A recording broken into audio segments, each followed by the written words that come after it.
might have come from somewhere else, but this is where we found ourselves. Welcome to the local show. People you work with, people you know. Welcome to a very special edition of The Local Show, guys. I'm Erik, your host. We're celebrating our 20th anniversary, guys. I kicked off The Local Show in February 2005. Since we have hosted over 600 different inspirational locals, today will be no exception.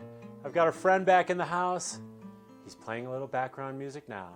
It's guitarist, musician, songwriter, and producer, John Oates, back in The Local Show house. Hey, Erik, how you doing, Thanks man? for being here, buddy. It's great to be here, as usual. Yeah, what a treat. I love doing this. I think we're doing it twice a year now, right? Yeah, we got a summer and winter. I love it. Hopefully we got a system down. Yeah, man. You and I were shooting during COVID when Jimmy Fallon was at home Right, but we producing weren't. his show. We were here. We were doing it. We just kept going. And dude, you've gone for over 50 years with your music career. Yes, I have. That's incredible longevity. Well, it's actually longer if you take into consideration I started singing when I was 5. So, but my but that's gosh. a little scary. If we go there, But you Go know there what? a second. That's part of what I'm going to do at the Wheeler this weekend. Is I'm going to have a retrospective of the stuff music that was influential to me even as a little kid. Oh my gosh. So it's going to be fun. Did that lead you into the Avalons and the Masters? Well, that was even later. Yes, but that was my first high school group. Right. Yeah. Those guys were like 4 or 5 years older than you. And They you were already... 1 or 2, yeah, maybe 2 years older. Yeah. Okay, a couple years older. Yeah. And your sister was also involved? Involved in that? Boy, you know everything. No. You did your research. I like that. I did a little research, Yeah, I would bring my sister in. She kind of hated it because I made her. In those days, if you played in a band, you had to wear a suit. Oh, that was part of the deal, right? You wore a suit, and the girls wore dresses, and so she'd have to pull out her prom dress. Oh, but she didn't care for that too much. So not about that. What was it like playing with your sister? She's great. She became a very, very successful television producer. Okay. And so and she's still lives back on the East Coast, and she produced 3 Olympics. Wow. She's won some Emmys, and so it's great. Yeah. Wow. So you guys still have a great relationship. Yeah, it sounds like. Yeah, she's good. She's the best. That's awesome. Well, we've talked about obviously your long career that you're very well known with Hall & Oates. Sure. You guys are smashing records with your records. Over what 80 or 90 million albums sold. Rock and Roll Hall of Fame. Something like that. American Songwriters Hall of Fame for yourself. Yeah. What are, I guess, not to, again, spend a lot of time in that, and we want to kind of talk about the present, including the Wheeler shows this weekend, and the future. I like that. But being an athlete, I want to know your podium. Top 3 things or lessons or takeaways from your Hall & Oates career. Top 3. So when you say... We'll call those lessons. Okay, so lessons learned. When you say podium, that implies that there's 1, 2, and 3. So do you want me to put them in some sort of order? The top most important, I guess. There was only 1. Okay. You really want to know what the most important thing to me is Yeah. when I look back on all this? The gold medalist. Is that I'm here, that I can actually do what I'm doing. Right. My brain still works. I can still sing a little bit. I can still play. I can still travel. That's a major win at my age. Right. And when I look around, and without being, I don't want to be, morbid, but I look around and I see a lot of my contemporaries, falling by the wayside, a lot even younger than me. Yeah. And they get to the point where they're either, people are passing away or they just can't perform anymore or go on tour. And I consider myself really lucky. Luckily, I've stayed healthy. So that's where the number 1 is. So that was the foundation or the platform or even the springboard to go 50 years. Is that what you're saying, that Hall & Oates aspect of your life was the kind of the foundation? That's one thing I think Daryl and I really, one thing I take a lot of pride in, that we both always knew that it's the long game. Yeah. And we wanted, if you abuse yourself, especially back in the day in the 70s, 60s, 70s, and 80s, if you abuse yourself and, you're not going to make it through the years. And so I think that's something I learned a long time ago. So I'm here, and I'm happy about that. So that's number 1. That's where the top of the podium is. Okay. So do I have to go to number 2 now? I mean, I'm sure, and I'm not saying there's only 3 lessons, but the takeaways, when you reflect back now and go, what we did there, like you were just referring to, allowed me to be here doing this now. Right. Is it discipline? Is it the creativity? I mean, It's all those things. There's a lot in there. Yeah. I mean, could you elaborate? Is there another? Well, I mean, it's all those things. You got to stay fit to be in the game, right? Right. But above and beyond that, the commercial success that we had, especially in the 80s, enabled me the creative freedom to do whatever I want. Now, that's a very rare thing that a lot of creative people would love to get to that point, and very few do. Right. So I don't take it for granted. I'm I have a lot of gratitude for that, and so it makes me even want to work harder and to not kind of squander that very rare opportunity of having creative freedom.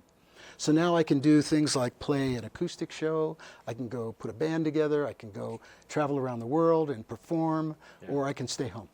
Right. And there's a lot to be said for that. So That's amazing. Yeah. Yeah, that freedom to pretty much do what you want with your creative spirit and your creative talents. Yep. Where a lot of people are kind of in a box. They're expected to do certain things, or they're under obligation to do certain things. Yeah. Reminds me of Klaus. He never wanted to go public with Sport Overmeyer because he didn't want a board controlling. Yeah. He wanted to be able to say, make a jacket that failed. He didn't want that. But course, if it happened, it wasn't a big deal. Yeah. And if it was a 6-inch powder day and everyone went skiing, there was no one to answer to. That's right. Because Klaus was leading the charge out the door. I love that. Can't beat that. Even if they ever showed up to work that day, Listen, they just went skiing. If you can be your own boss, that's probably a big win. I mean, I always tell my son, I said, everyone has to work in some way, shape, or form in their life. So if your work is your passion and vice versa, then you've won. You've already won. So that's a pretty simplistic mantra, but I think it's a good one. Let's talk about your son Tanner, because you've got a special relationship with Tanner. Yeah. How is he in his 20s? He's 29. He's 29. Okay. What's that like these days? He's great. He's unfortunately he's on the periphery of the government business. He works for a private defense contractor in Arlington, Virginia. Okay. And now with what's going on in the government, with all these contracts being revoked, people getting fired, losing their jobs, it's kind of a precarious place to be. Yeah. So I'm not sure exactly what's going to happen. He's pretty solid. He started as an intern in high school with this company. Wow. Went through college, working part-time as an intern, and then they hired him. So he's, his path was clear, which was good. He's great. He wants to spend more time out here now. I think, like a lot of kids from Aspen, from the Aspen, the Roaring Fork area, they all want to leave. Right. And then they all realize what they're leaving. Right. And then they see what's out there. They see what's out there, and then they go, wait a minute. Dad, do you still have that extra room? That's right. Can we renovate the basement? So I think he really, he loves it out here, and he's trying to wrangle and configure his work schedule so he can make his own schedule and come out here more often. So yeah. Yeah, and you've got a wonderful wife, Amy. And you guys she's have been great. Together for many years. Yeah, she's doing her flowers. She became, during COVID, she took a online floral arrangement courses, and Nice. so now she's a certified florist. And she does some really cool things with the hospital back in Nashville and with the assisted living. She delivers flowers to the folks at the assisted living, and they make arrangements, and it's really That's nice. sweet. Yeah. How do you, and you're in Nashville most of the time now, Well, yeah. but you like to come back to Aspen and Woody Creek as much as possible, right? I bet we're going to be here in Aspen almost half the year this year. Nice. So we're changing. All right. We're figuring it out. Yeah. So mountain biking and hiking for you and I. Well, now that I got that new e-bike, yeah. my life has changed. Okay. Yeah, and then I have to say, I was a very avid mountain biker. Yeah. I mean, I mountain biked all over the country. Wow. And, and I did some pretty adventurous stuff. Right. But as I got older and less fit, living down in Nashville, closer to sea level, I come back up here, and all of a sudden, I couldn't do the things I wanted to do. All of a sudden, I got an e-bike, and I went, whoa, wait a minute. Back in. The first day I got the e-bike, we live in Woody Creek, so first day I got the e-bike, I said, well, I didn't know anything about it. I didn't know what its capabilities were. I didn't know how it was going to work, how long the battery would last, nothing. I just said, well, you know what, let me go do a ride that I'm really used to, that I used to do 20 years ago, and see what happens. So I got on the bike, and I ride up, you know, up Woody Creek Road, and I get to Lanedo. You know, it's about 6 miles, maybe 7 miles. And it's gradually uphill. Yeah. You know that. Oh, I love that. Yeah. And so now I'm in Lanedo, I'm looking down, I've still got plenty of battery, and I'm like, well, that was easy. And I was like, well, hell, I'm going to go up to Larkspur. So I took the bike and I rode all the way up to Larkspur Mountain. I get to the top and I'm like, I still have 25% of my battery. And I'm going, wow. I said, I said, okay, I'm in. I drank the Kool-Aid. I'm totally in. That is cool. So then I shut the battery off, coasted down, rode back to the house, and I said, okay, this is a whole new thing now.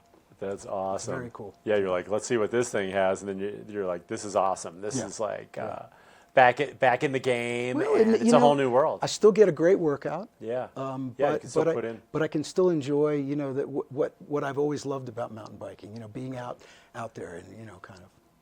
Yeah, so it's great. Last question, then maybe we'll either take a break or have a song. We're just kind of free-flowing here, freestyling here today. How would you compare and contrast Nashville and Aspen / Woody Creek in terms of kind of the social community? Well, I think, you know, in terms of if you had to find something in common, I would say they're both communities of really interesting people. You know, in Nashville, it's very music-centric. Right. Here, it's a bit more, obviously, it's a bit more, you know, recreationally centric. Right. Although, you know, there's nothing like Aspen when it comes to the combination of outdoor experience and culture and fine dining and shopping and everything else you want.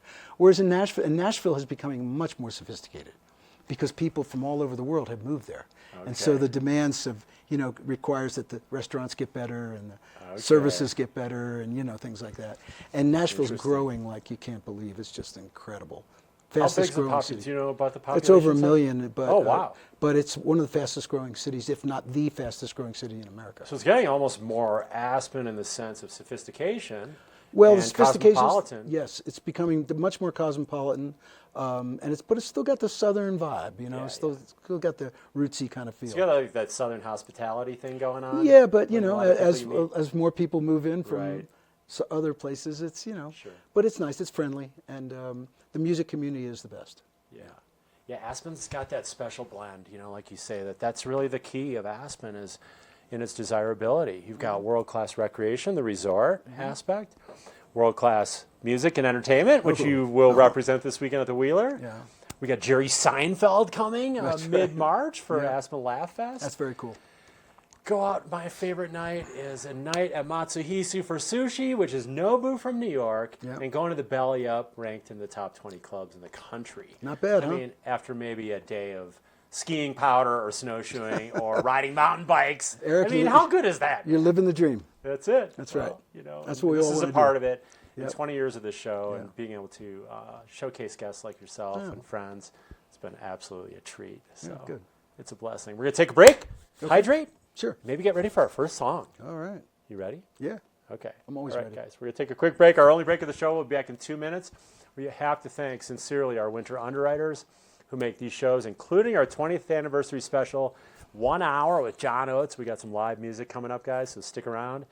We've got Haiti Children, Klug Properties, Local Spirits, Paradise Bakery, Pitkin County Solid Waste Center, Sundog Athletics, and the fabulous historic Wheeler Opera House. Like I say, we'll be back in 2 minutes after our only break, guys. John Oates, live music. It's our anniversary. We're going to be popping a cork, so stick around.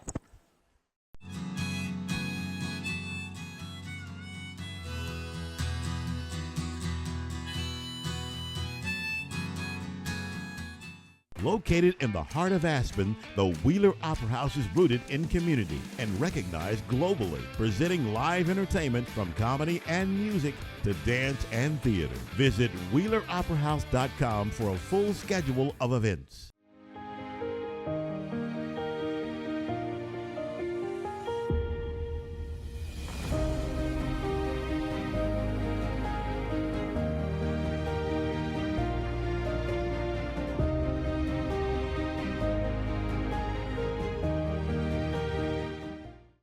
Living in Aspen is more than just owning a home. It's about embracing a way of life. I'm Chris Klug, and I've spent my life immersed in everything this mountain community has to offer, from skiing and snowboarding to art and culture. I understand what makes Aspen special. Discover the Aspen lifestyle with a broker who truly understands it. Want to live like a local? Help us reduce food waste, a major contributor to climate change. You can help in 3 simple ways. Plan menus carefully and only buy what you need.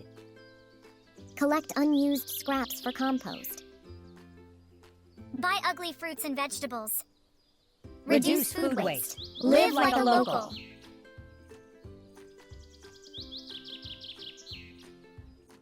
Locally owned and operated, Local Spirits has low prices, a convenient location next to Exxon gas station with parking, and is Aspen's exclusive cigar dealer. 3% back with our loyalty program. Sundog Athletics, Aspen's adventure sports school and snowshoeing specialists since 1996. Brought to you by Paradise Bakery and Gelateria, serving Aspen for 42 years. Welcome to the local show. People you work with, people you know. We're back here on our 20th edition, or 20th anniversary, special edition of the Local Show, guys. You'd think I'd have that down by now. Erik Scarvin, your host. Over 600 episodes in. John Oates is here. So the Local Show, John, is about featuring inspirational locals. And there's a lot of reasons I did that, but after leaving commercial TV, I've been involved as a host for 7 years, and I'm finding myself tossing to fractional yacht ads, and I'm like, this is moving away from the locals pretty rapidly, and this was 20 years ago already. But I wanted to do something that was so relevant to locals, meaning if that guy can do it, my neighbor, my friend, a fellow Valley resident, Sure. I think that's the most relevant because I can do it too. And maybe get people off the fence, as corny as it sounds, to go after their dream. Pursue their dream, whether it's having a business as an entrepreneur, whether it's a musician like yourself, whether it's an artist who does oil paintings like Tanya Dibbs, and Olivia Dane, and all these artists I've had on over the years. 12 Olympians, 4 medalists. That's awesome. On the show, and tapping that. Yeah. So it's like, you know, it's a bit of homage, but it's also unlocking some of those secrets to success. And we've already talked about some of those things, you know, some of the things that you gained early on in your career. Yeah. From the Avalons on. And we want to talk a little bit about like some of the golden era of Aspen, because most people seeing this show were not around in the 70s and 80s. That's right. Like some of us were lucky to be. But first, we wanted to have you share a song. If you're up for well, it. if you're leading in that direction of the vintage Aspen, so to speak, I came out here in the winter of 1968 on a college ski trip. Oh my gosh. And I was going to Temple University back in Philly. And on the student union bulletin board was a 3x5 card that said, "Ski trip to Aspen, 1 week, $125. And I was like, I can scrounge that up. I was playing in a band at the time, and I was in a class, just some random class, just happened to mention to some guy who was sitting next to me, didn't even know him, "Hey, you know, do you ever ski?" And he was like, "Oh yeah, I ski." And I said, "Well, there's a ski trip to Aspen for 100 weeks." He goes, "I'll go." I said, "All right, let's go." I didn't even know the guy. And so we ended up, what they didn't tell, the little hidden, you know, information was missing from the 3x5 card. It wasn't a full brochure or anything. The flight was only to Denver. Okay, wait a minute. So we get to Denver, and you know, and I brought my skis because I used to ski back east, so I had my skis, my boots, and everything. And I'm like, how the hell do we get to? Where is Aspen, and how do we get there? Luckily, there were some older guys who were renting a car, and they said, "Well, if you chip in on the car and the gas, we'll drive you." Nice. So wow. So ended up arriving in the middle of the night. That night it snowed like a foot. I had never seen powder. Woke up the next morning and went, whoa, I had no idea. And I said, well, we better take it slow. Went to Buttermilk. That was my first experience. And, you know, floundered my way down. You know, I was an East Coast blue ice skier. Oh my gosh. And you know, so anyway. Very different. So while I was, you know, I'm actually leading somewhere with this story. I love it. So while I was here in town in 1968, everyone's talking about this young folk singer who's playing in Snowmass. Snowmass had just opened. I think it opened in '67. That sounds So right. it had just opened, and his name was John Denver. And I'm thinking, this is too much. I said, I'm in Colorado, and there's a guy named Denver? And I said, I've got to see this. So went to Snowmass and watched him, and he was great. And he talked about this new song that he had written that was being covered by Peter, Paul, and Mary. And it turned out to be Leaving on a Jet Plane, which is one of his big hits. Oh, man. And so I was like, okay. And we ended up being on the same record label years later on RCA Records. Amazing. So wow. So I thought maybe I'd just play John Denver song, kind of love it. Bring back the spirit. I love it. This sounds a lot like Destiny. Like things are just lining up I like know. that. Like You know, everything The I- guy at school, the car ride know, to I Aspen, know. seeing John Yeah. Denver on the same label. Yep. These are not coincidences, right? This is I don't think so. There's a system in life. Yeah. But you got to follow your heart to get there. So should I do one? Yeah. I'll do that one. Although, you know, I don't sound like John Denver, obviously. So I had to jazz it up a little bit. But anyway. Hey, we want your take on it. Yeah, that's right. All my bags are packed, and I'm ready to go. I'm standing here outside your door.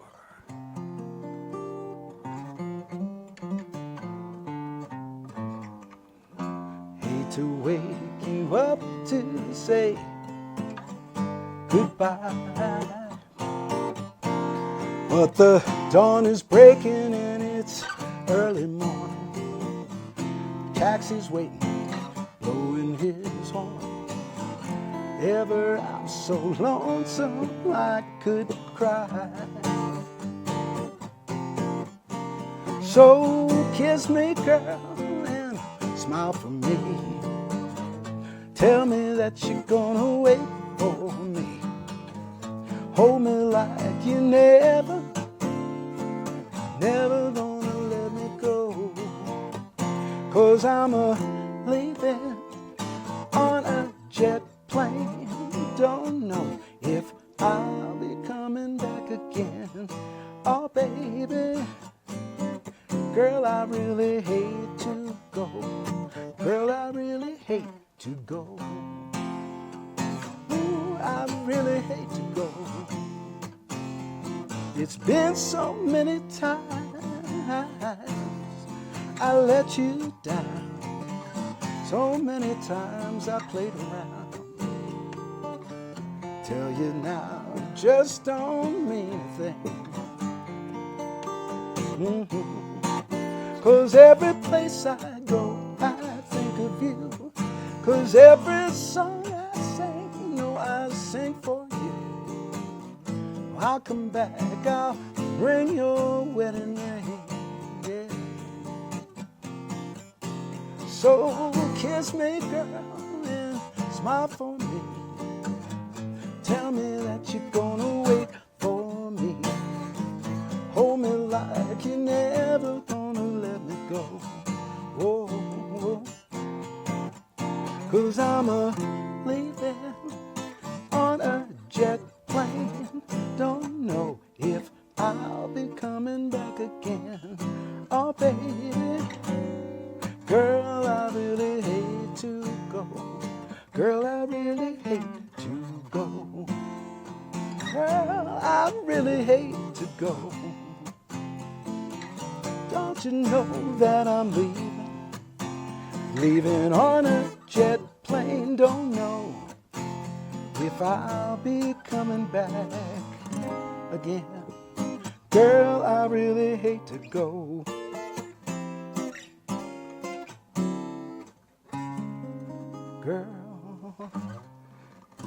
Girl, I really hate to go.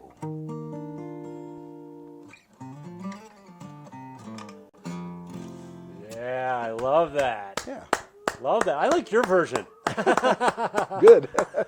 A That's nod good. to John Denver. I'm sure he's smiling from on Yeah. high right now, looking down. He's a cool dude. Missing his Aspen, and Yeah. so ultimately you would meet him then, and Oh, yeah. you know, Yeah. was that at the time when you guys were on the same Well, John RCA? Well, it was when Or prior to that? Daryl and I were just starting our career. John was already well established, and he was a big star. Yeah. We ran into each other at some industry functions and things like that. And then, of course, I saw him here and there in Aspen and everything. What was he like? I thought he was. I really found him interesting because I know he's a pilot. He was a Yeah. really experienced pilot, and his father was a World War II pilot. Oh, I didn't know that. Yeah, and so we had a lot to common because I used to fly as well back in the day. So we had a few things in common in addition to the music, and I knew a lot of people who played in his band as well. The great Pete Huttlinger, who passed away a few years ago, he and I played together, and Pete was living in Nashville, but I actually met him out here during a John Denver tribute show. So we had a few friends in common. Yeah. I didn't know you used to fly. Yeah. Would you want to do that again? No. At some point? Nope. You were also a race car driver, Yep. which a lot of people, I'm sure, don't know that part of your Well, when I your stopped driving race cars, that's when I started flying. Okay. I had to keep that going. But you were going even faster than I was living on the East Coast, and I had a small plane. It was really convenient. I'd go visit my folks in Pennsylvania. Okay. I'd go out to Nantucket and Martha's Vineyard. I'd fly around. The East Coast was so much smaller and compact. But then when we moved out here permanently, mountain flying is a whole different animal. Yeah. And I didn't have the right aircraft, and also I was I got married, we had a kid, we were building a house. There were too many demands and I couldn't stay current, so I decided to stop. But I still fly in the right seat occasionally in a private plane if I'm with a friend or something like that. Oh, that sounds cool. Yeah. That sounds cool. Yeah, I mean, did you ever consider it risky? Like from your Yeah. flying experiences? Yeah, it was a And little that's risky. one thing that you want to get away from too, right? When you have a family, Well, you yeah, need to all hang those it out things. there. All those things, yeah. Yeah, on a race car, a plane. When I came out to Aspen, I wasn't about to concentrate on reading manuals and staying current with all the rules and regulations that go along with flying. So I decided to recreate instead. Let's delve a little bit more into that golden era. I like to Yeah. call it the 70s of Aspen, when you had the rock stars, I mean, just all over the place, whether it's the Eagles, the Dirt Band, John Denver, Jimmy Buffett, yourself. Yeah. I mean, it was like just this all-star cast. Yeah. What was that like, just was- being here during that era? It was amazing. All these musicians. This place was really rocking then. Yeah. It was, it just, I don't know how to describe it. But interestingly enough, unfortunately, Jimmy Buffett passing away recently, his band is still functioning. And a lot of, his road manager, Charlie Hood, was here. And my good friend, Mike Mooney, who worked with the band, who lives here. He's a ski instructor. Mike and Tim. The great Tim Mooney, Yep. who sold us our house. Wow. So we've got a lot in common. So the band, some of the Buffett guys are going down to St. Thomas in the Virgin Islands in a couple of weeks, and they invited me down to play for the hardcore Buffett fans who are going to have like this shindig on the beach. So I'm going to go down and play with those guys. And these are the kind of things I get to do now, and which is really cool. So is the partying that some of us know about and others have heard about, Well, that's all true? Well, if I could from talk that about era. it, all I'll say is I can't remember. So. Very easy. Which is pretty truthful. Very easy way to get like out of how it, honest right? you are. Yeah, exactly. Let's bring back honesty. No, for some of us, we've always been honest. We were raised with those morals and values. So that's amazing. Yeah, I mean, Stevie Nicks was inspired to write Landslide from her time in Aspen, and she would come here. It's a very inspiring for place. interludes to take breaks, and so that was just a magical time. Yeah. Well, our next door neighbor was Hunter Thompson, so Right. it's just this city has so much character. It's just so, and the history is so incredible. What are some of the things that you still love about Aspen? Everything. I really do. I mean, the weather, first of all, Yeah. people don't realize. I mean, it can be, sure, say, oh, you don't like the snow. it's not about that. The sun is always out. Right. I think isn't there some statistic where Colorado has more sunny days than any state in the union? It's true. Aspen, 300 sunny days a year, but also 300 inches of snow. I know. So like you experience your very first night, it's magically snowing at night. I know. Wake up, it's like these bluebird powder days. Yeah, I know. No, Klaus talks a lot about that too. You can't beat it. The weather, the snow, the altitude, right? So the snow stays that light champagne powder. That's right. Pun intended. So what a great time to be here. What a blessing to be here at that time. Yeah. People who ride in recent years have no idea. No, it's a completely different thing now. Completely different. You know, I came in '68, but I didn't really come back again until the mid to late '70s. Right. And then I started really coming back in the '80s. And I bought a condo, and I used it kind of my little ski getaway. And then after I got divorced in the late '80s, I moved into my little condo and never left. Right. And that's where, you know, so it's been a great it's a great experience for me to be part of this community. So. But seeing that you have a farm now or a small ranch, you can drive your John Deere tractor around. I love my that tractor. You absolutely love, right? You still have that tractor? I love my tractor. Bought that tractor in '92, and that thing has never broken down ever. And it's unbelievable. It's like the best in terms of buying something of quality. Right. It's probably the best thing I've ever bought in my life. I'm serious. It can sit for 6 months. I'll go out there and crank it, and it starts. I'm like, that matters to me. So there's nothing that runs like a deer. And that's the slogan. And that is true. I don't know about the new ones. I can't tell you about the new ones. But all I know is the 192 that I bought is just it's a workhorse, and it's fantastic. So have you incorporated your John Deere tractor in any of your songs? Because that seems like low-hanging fruit, man. I'm not country enough to write a song about a tractor. What do you mean? I'm not writing about pickups. I'm not writing about dogs. No, you'll do it, huh? No, I'm not writing about tractors. No. I'm going to leave that to the country artists. Well, we've got a great clip, thanks to your team, that shared that with us. Right. We call it sizzle reel. That's what it is. It's sizzling hot. It's sizzling. Well, and so to give viewers an idea of what you've been up to more recently with your music, why don't we take a look at the clip, and then we'll come back. This was shot at an amazing place in Nashville called the Station Inn, which is a little concrete block square room, mostly for bluegrass, but I love playing there. All they do is serve popcorn and beer, and it's cash only. Perfect. And it's great, yeah. I love it. Well, let's take a look at that clip, and we'll be back in about a minute and a half, guys.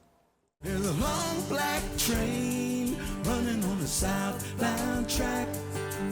Hear that distant whistle blowing when it calls you back to that hard-hit heartland. All along the muddy shore, where that old man river flows, there's the snow-white cotton fields of Arkansas, yeah.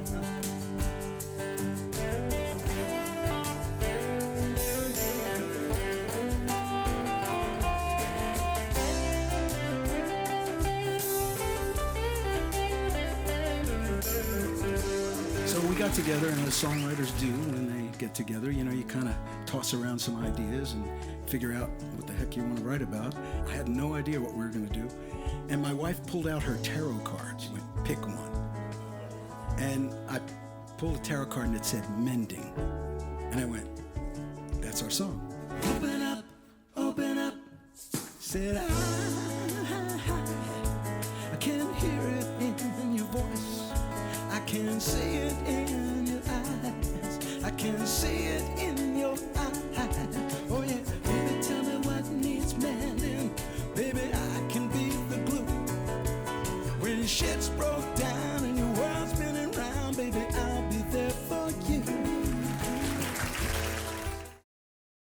There's some great energy in that room where you guys were playing at the beer and popcorn station there. That is super cool. The Station Inn. That's right. The Station Inn in right. Nashville. Yep. And we are just representing Reunion, your most recent album from very proud of that record. 2024. Mm-hmm. And how did that come about, and what was your kind of inspiration for that? I had a backlog of acoustic oriented songs that were very folky, and they were really representing the folky side of my musical experience. And I didn't really have enough to put on a record over the years, but I kept collecting them. Okay. And I wrote a few more, and then the song Reunion happened, the title song, because of my dad, who was 100 years old at the time. Amazing. He was getting ready to make the next move. Wow. In his life, and he told me he was going to be having a reunion with Mom, who had passed away years before. Aww. So it was very powerful, and I started thinking about the word reuniting, reunion, what it really meant. And at the time, going through a few of the things that I was going through personally and musically, I felt like I was reuniting with myself, like rediscovering parts of myself, personally and musically, that I had kind of set on the wayside. And the acoustic, folky side of me, I had really set aside, especially during the Hall & Oates years, because it just didn't work with the pop stuff that Daryl and I were doing. So when I wrote, and I co-wrote the song Reunion, I had the idea for it, and I met A.J. Croce, who's Jim Croce's son. Oh, nice. It was Jim Croce's son. A.J. is Jim, yeah, exactly. Wow. And a great guy, very talented. And I didn't know, I took a leap of faith, and I just sensed that he would be the right guy to help me bring that song out. Interesting. Yeah. So I wrote it with him, and it became the title track, and it kind of glued all these other older songs together. Yeah. Seems like you have kind of a guiding, like a North Star or even a gut feeling that is a part of your creative process, and you follow that. I do. And it seems to work out. I've learned to listen to my inner voice a lot more, and not ignore it, and try to be more intuitive about that. Yeah, it's a very important part of everything, of life, creativity, all sorts of things. So, yeah. Okay. Yeah. Well, let's talk a little bit more about that after you play a song, because I want to talk about kind of people pursuing their dreams. Kind of what I was alluding to earlier is like, how do you do that? What are some tools? Mm-hmm. How do you find your way through life? And people are doing these jobs you don't really like, for example. How do you pursue your passion and your love like you've done for so long now? Yeah. Basically your entire life. So, but first, you can pick it. From Reunion, even the song Reunion, if you'd like. Pick it, Wilson. No, I can't play Reunion. I'm not going to. I'll play it at the Wheeler.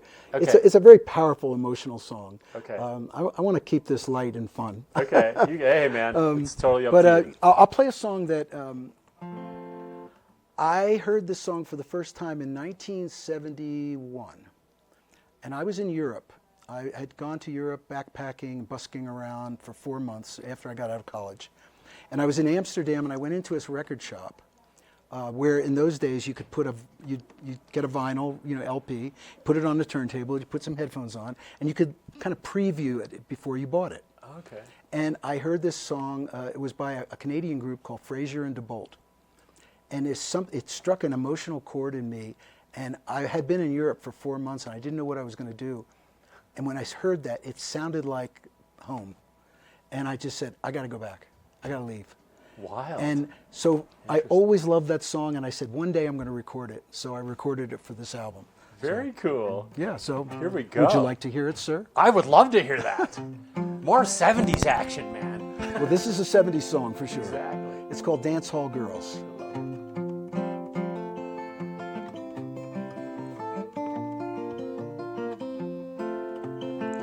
Them dance hall girls, they treat you kind. They give their bodies, you never reach their minds. Fill you up with lipstick lies, and then they put you down, son. Don't you be surprised. Is this the way it always is here in Baltimore? I climbed her mountain, I kissed her plains, felt her sunshine, I drank her rain. Went too far, then I broke too fast. I thought I had a winner picked, but I came in last again. Is this the way it always is here in Baltimore? I must have chosen the wrong season to come down. Never realized they call this sacred ground.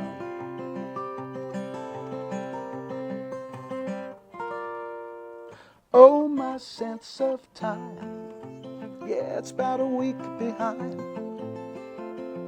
Sent me a letter home, but it takes too much time, you know. I gotta get me some money, I gotta blow this town. These dance hall girls sure know how to drag a poor boy down. Is this the way it always is here in Baltimore? Is this the way it always is here in Baltimore?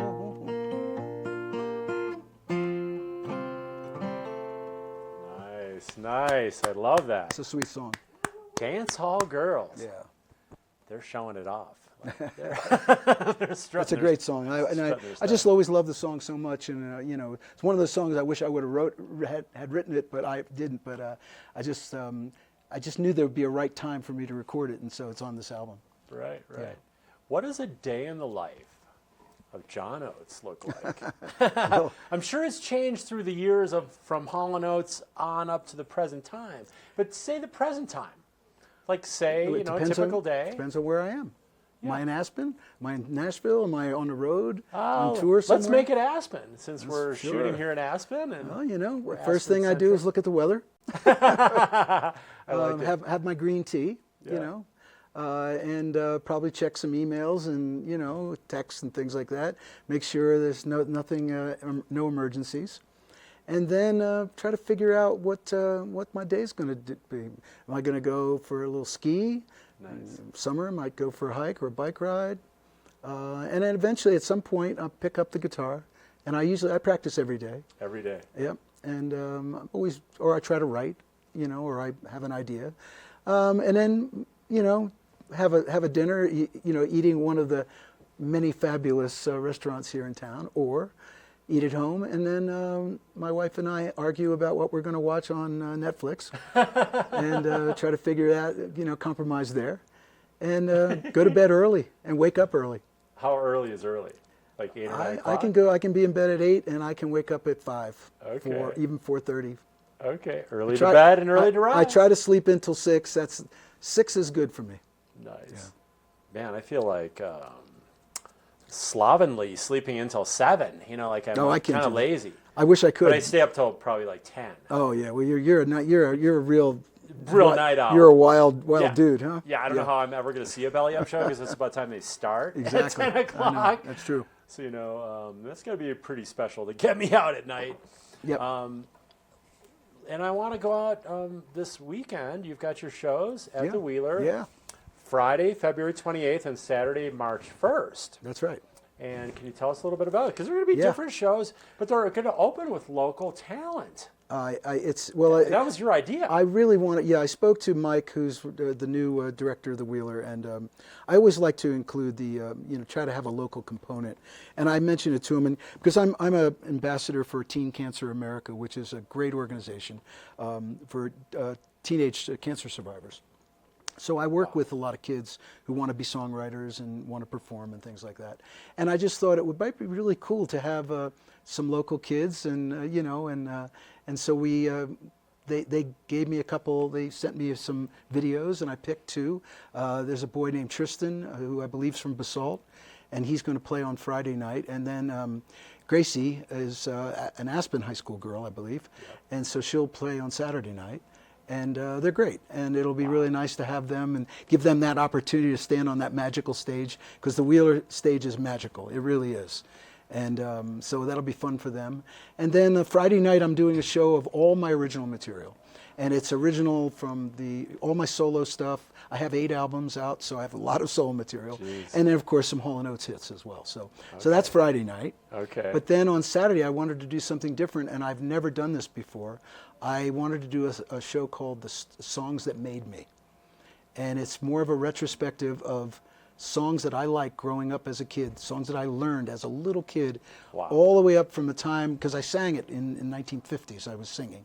And so all the way up through the birth of rock and roll, and and then the folk revival, which happened in the late 60s, and then R&B and soul and pop and all that stuff. So I tried to cherry pick the artists that I really like. And it's everyone from Mississippi John Hurt to Doc Watson to Chuck Berry to Curtis Mayfield to Elvis to Ray Charles to Smokey Robinson and on and on. And I'm just going to do all these amazing songs. Who are you listening to, like when Hall & Oates was riding high? No one. It was just all about Hall & Oates? There was no time. You didn't listen to other? No, I never listened to any music at all because my entire life was intense, 24/7 music, and it was either writing, recording, producing, or touring. Right. And when I was on the road, and it was it's a very self-centered kind of lifestyle. Yeah. And you have to be, in a way, you really have to be self-centered because it's the only way you can make it through. Right. And there's no time, especially when you're popular. When we were big in the 80s, the biggest challenge was time. Right. There was no time to do anything except that. Yeah. So, I mean, I went on the road in 1972, and I toured straight until 1986 without ever stopping. The only time I stopped was to write songs and record them. Yeah, that's literally, I mean, I'd be on the road for 9-10 months at a time. All-encompassing, every day. It's Every just day. like full court press. Yeah. You have to put And all your attention. And it never stopped. Which opens up a whole bunch of different questions. But partying at that time, just as far as the rock and roll lifestyle and going out late at night and on it goes, wasn't really sustainable, right? I mean, of course you do some of that, and we don't need to go into all those details. But I mean, when you're young, right, you have can to take when care you're of yourself. when you're young, you can get away with a certain you're level right, of right. that. You're resilient and all that. Look, I didn't, I didn't just lock myself in my hotel room. Let's put it that way. But you go and say your rosary. yeah, no, it wasn't quite like that. Early. But at the same time, I did, I knew that every day I have to get up and go to the next city and do it again, and it takes a lot, a lot of commitment and a lot of fortitude. So. Talk about your passion for writing, because we know you obviously as a musician, an artist, a producer even. Yeah. You write for other, talent, other artists, other musicians. Yeah. But talk about the passion for the writing, because that seems like it's very core to you. Like you love I love creative writing. process. I love writing in general. Like when I wrote my book, that was prose, which I'd never done before, and that was a really great experience. But I love writing. It's one of the great things about Nashville. It's a writing town. Right. And it's a collaboration town. And I get to collaborate with some of the most interesting people. And I love it because, and I'm working with a lot of younger people now too, which is really great. Because they bring kind of a youthful energy that maybe I don't have as much of, but I bring an experience that they don't have. Right. And it's a really powerful combination. And I love that. So, I've been writing. I just wrote with this great group called Lawrence out of New York. They're a brother and sister team, and they're amazing. I heard them, I fell in love with their music, and I sat down one day and I challenged myself. I said, I'm going to see if I can write a song that sounds like them. And I think I did. So I recorded it and I sent it to them, and I said, I think this sounds like you. And if you like it, I'd like you guys to do it with me. And they loved it, so we recorded it together. So we're going to release that actually in a few months. We'll be releasing that. Wow. So so it's been really cool. Just worked with a guy named Devin Gilfillian from Philadelphia, who is a young R&B singer, and we wrote a song called "Mending," which actually might be the title track on the new album that's coming out in the fall. And so it's been great. It's interesting collaborating in a writing scenario is very interesting, because especially when you don't know the person or you don't know them very well, Right. you don't know what your role is going to be until it starts to happen. Interesting. So sometimes, and I found that some people, when I've worked with them, they have a preconceived notion of who I am musically or what I might bring to the table. Sure. And sometimes that's what they want, and sometimes it's not what they want. So it's very interesting, and it's a weird dynamic that you have to. It's almost like being a psychiatrist. You have to kind of intuitively figure out what it is that they want. Right. Are we writing for you? In other words, the other person, or are we writing for me, or writing for maybe someone else that we're not even aware of. Huh. It's interesting, and so you play this kind of mental game of, am I going to be the person who comes up with the chord changes because maybe you're not very good on your instrument, or someone will come in and they're a really great lyricist, but they don't play an instrument at all. So now what my role immediately shifts, and now I'm more the player. You have to feel it out. I'm the You have to kind of instrumentalist. feel that out. Yeah, and see what that dynamic is. And it changes every time, and that's what keeps it constantly That's interesting. Yeah. Well, you mentioned the book. It's Change of Seasons. It's a bestseller. We're going to see if the guys have their zooming skills here at 30 Rock, with our high tech. We do have HD broadcast quality here at GrassRoots TV. But this is also, we're down to just 5 minutes, but something that people need to pick up, Change of Seasons. They can find it in any bookstore, online booksellers like Amazon, etc. Yeah, it's still out there. I'm going to have them at the Wheeler too if people want to pick up an autographed copy. Yeah. Oh, just another reason. So people can get tickets at AspenShowTix.com, WheelerOperaHouse.com, or stop by the box office noon to 5 each day. Get the tickets for either Friday or Saturday night. Different performances each night, though. And I'm glad you described that. Both shows are going to be cool. good, but only because I've done the Friday night show so many times. I'm more pumped about the Saturday show because I've never done it before. Yeah. So it's really going to be flying like by the seat of your pants. It's going to be great. Oh, Wheeler's magical. Yeah. It's got to be one of your top. Back to the podium. It is. Is it on the podium? It's way up top there. Top 3. Yeah. In the world. My two favorite acoustic venues I've ever played are the Ryman Auditorium, which was the original home of the Grand Ole Opry in Nashville, wow. which is magical. Oh my gosh. And the Wheeler. They have the same acoustic qualities. Yeah. So we got time for one more song. John. One more? Ooh. If you're up for it. So what do we have to do? I know you're an endurance athlete. Do we have to play an old hit, or do I play something whatever you new? want, man? You just pick it. You know. Okay, out there in TV land, you want to hear something old? You want to hear something new? Of course, I'm going to say like Sarah Smile or She's Gone, but you've already done that. I've done that. We're not going to do that. Nah. You know what? I like Arkansas. You want to play something from Arkansas, or do you want to play the song Arkansas? You want Arkansas? I love Arkansas. Sure, I'll play Arkansas. Do you like it? I mean, love Arkansas. Obviously you wrote it. You created it. Well, it's your baby. All right. So this was the title track of the album before this one, and the album was called Arkansas. There's a faded glory on the great river road, in a worn-down farmhouse, hanging on a broke-down porch, looking over miles, miles and miles.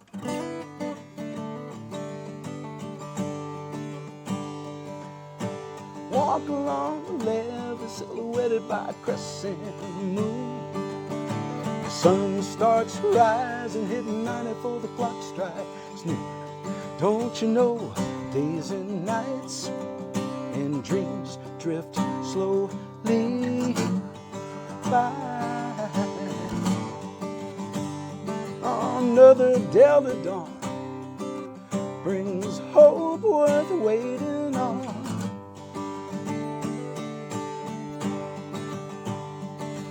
Where that old man river flow, past the snow-white cotton fields of Arkansas.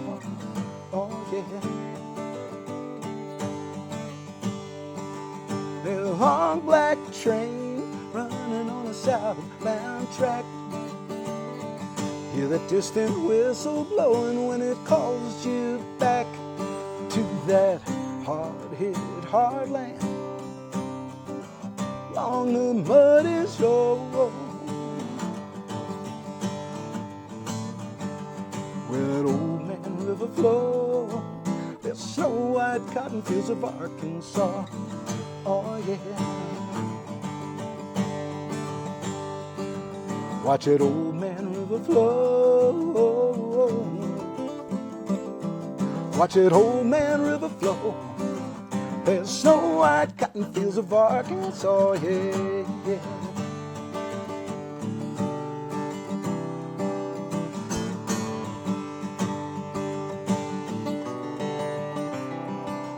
Watch that old man river flow. There's snow-white cotton fields of Arkansas. Ooh, watch that old man river flow. There's snow-white cotton fields of Arkansas.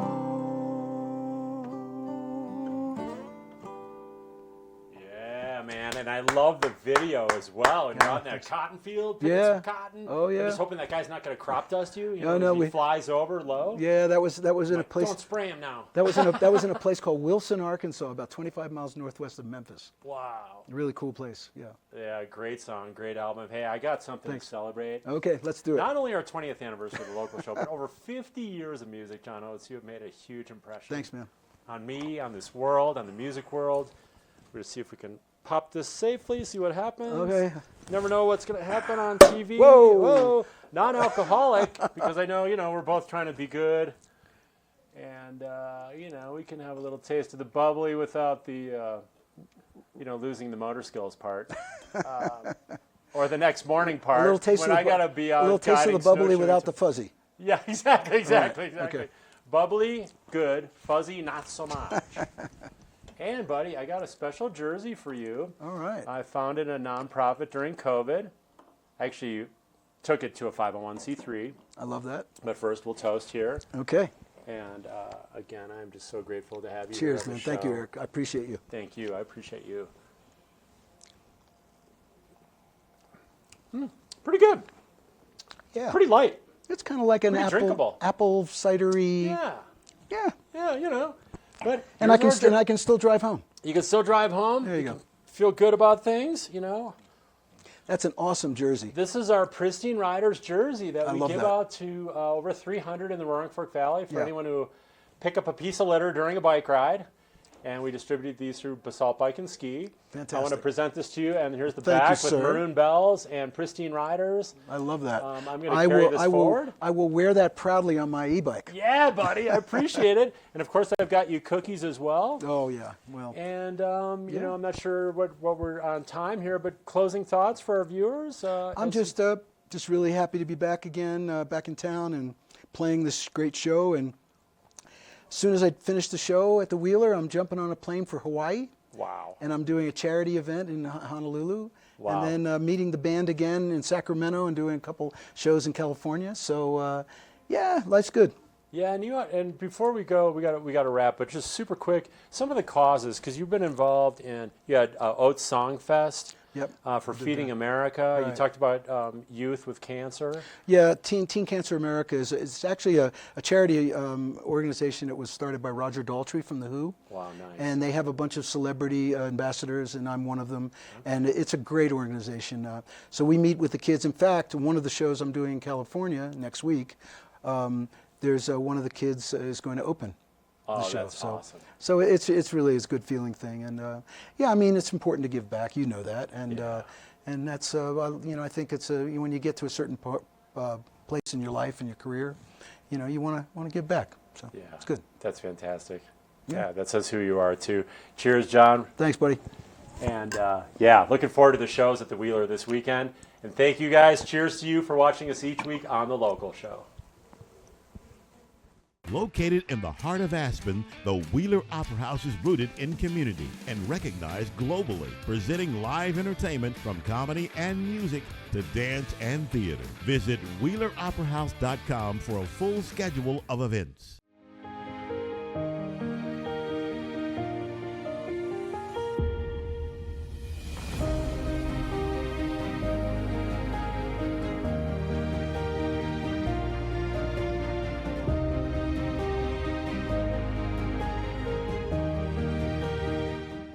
Community is at the heart of Aspen, and I take great pride in being a part of it. I'm Chris Klug, and as a lifelong Aspen resident, my connection to this community runs deep. My involvement in local events and charities isn't just about giving back. It's about staying in tune with the community I love. Allow me to help you find your place in our incredible community together. Join the string beans in helping reduce food waste in our community. Plan menus carefully and only buy what you need. Collect unused scraps for compost. Ask for smaller portions in restaurants. Take home leftovers to eat later. Donate unopened food to our food bank. Let's work in concert to reduce food waste. Sundog Athletics, Aspen's adventure sports school and snowshoeing specialists since 1996. Welcome to the local show.